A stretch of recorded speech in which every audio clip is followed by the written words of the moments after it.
এটা লাগা হয়েছে মামা? হ্যাঁ। এটা কোন জায়গায় লাগাইলে আজকে? হ্যাঁ, আদর্শ গ্রুপ বেকারির একটি অফিস রুম। হ্যাঁ, এখানে পুরো কিসের মাল দিয়েছো? এলটেক। এলটেক আর হচ্ছে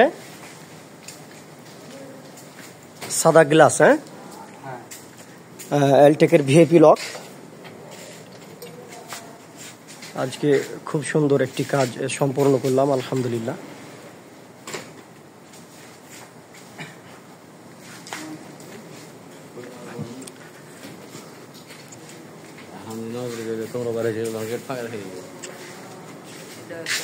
সোহেল ইঞ্জিনিয়ারিং ওয়ার্কশপ, নতুন হাট। ঠিক আছে, একবারে সব চেক করে নিয়েছো? হ্যাঁ, সব ঠিক আছে। হ্যাঁ, মাশাআল্লাহ।